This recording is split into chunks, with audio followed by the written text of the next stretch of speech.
ఇక తెలంగాణలో లోక్సభ ఎన్నికల నామినేషన్ల గడువు ముగిసింది. మొత్తం 17 లోక్సభ స్థానాలకు భారీగా నామినేషన్లు దాఖలు చేశారు. అటు కంటోన్మెంట్ అసెంబ్లీ ఉప ఎన్నికకు కూడా భారీగా నామినేషన్లు దాఖలయ్యాయి. ఇక ఈ నెల 29 వరకు నామినేషన్ల ఉపసంహరణకు గడువునిచ్చారు. మే 13న ఎన్నికల పోలింగ్ జరగనుండగా జూన్ 4న కౌంటింగ్ జరగనుంది.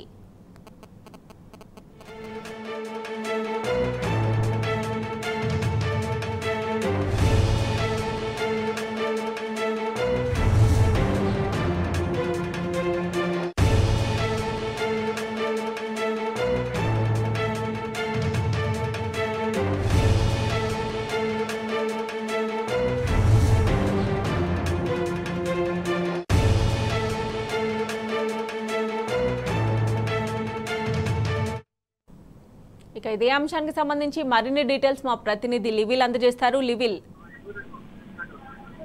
కొద్దిసేపటి క్రితమే నామినేషన్ 4వ తేదీకి సంబంధించి దేశవ్యాప్తంగా కూడా నామినేషన్ల ప్రక్రియ ముగిసింది. అందులో భాగంగా తెలంగాణ రాష్ట్రానికి సంబంధించి 17 లోక్సభ నియోజకవర్గాలు, ఒక అసెంబ్లీ ఉప ఎన్నికకి సంబంధించి హైదరాబాద్ కంటోన్మెంట్ అసెంబ్లీ ఉప ఎన్నికకి సంబంధించి కూడా నామినేషన్ల స్వీకరణ గడువు కొద్దిసేపటి క్రితం ముగిసింది. ఇప్పటి వరకు 4078 మంది అభ్యర్థులు నామినేషన్ దాఖలు చేశారు. ఇటు కంటోన్మెంట్ ఉప ఎన్నికకు సంబంధించి కూడా 13 మంది అభ్యర్థులు నామినేషన్ దాఖలు చేశారు. వాళ్ళ ఏదైతే నామినేషన్ లో స్వీకరణ గడువు ముగిసిన నేపథ్యంలో ఈ రేపు నామినేషన్లకు సంబంధించి పరిశీలన ఉంటుంది. ఏదైతే నామినేషన్ లో ఉపసంహరణ చివరి తేదీ ఉంది.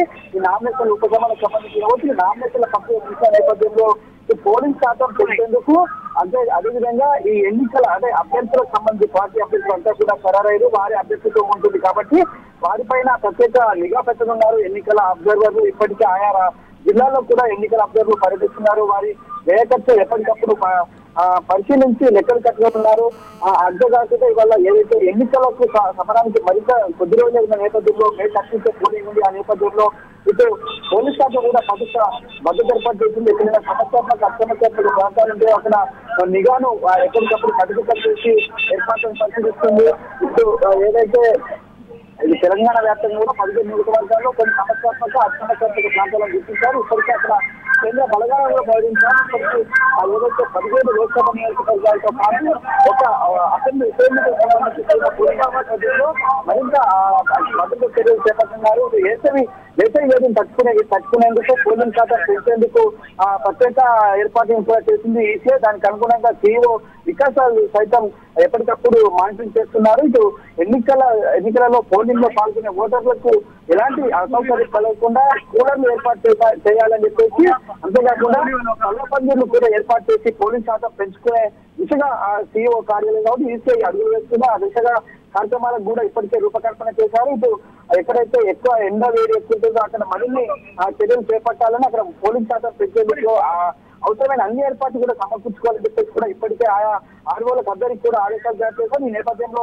ఎన్నికల పోలింగ్ ప్రక్రియలో మరింత పారదర్శకంగా సజావుగా ఎన్నికల నిర్వహణ జరిగేందుకు ఏర్పాట్లు అయితే చేస్తున్నారు. ఇవాళ రాష్ట్ర వ్యాప్తంగా కూడా మొత్తం ఏర్పాట్లన్నీ కూడా పూర్తయ్యాయి. మొత్తం ఈ నెల ఏదైతే 29 నామినేషన్ల ఉపసంహరణ చివరి ఉంటుంది, 13న పోలింగ్ ఉంది, జూన్ 4న ఫలితాలు ఉన్నాయి. ఒకవేళ ఈ ఎన్నికలకు సంబంధించి ఇంకేమైనా ఇబ్బంది ఉంటే కూడా ఈ 4 రోజుల్లో పనిచేసుకోవాలని చెప్పేసి కూడా ఇప్పటికీ ఏసీ ఆదేశాలు జారీ చేసింది. అంతేకాకుండా ఐఎండీ హెచ్చరికల నేపథ్యంలో వేసవిని ఎండను తట్టుకునేందుకు ఎలాంటి ఏర్పాటు చేస్తున్నారో కూడా ఎప్పటికప్పుడు ఈసీఎంకి చెప్పాలని చెప్పేసి కూడా సీఈఓలందరికీ కూడా ఆదేశాలు జారీ చేసింది. మమత.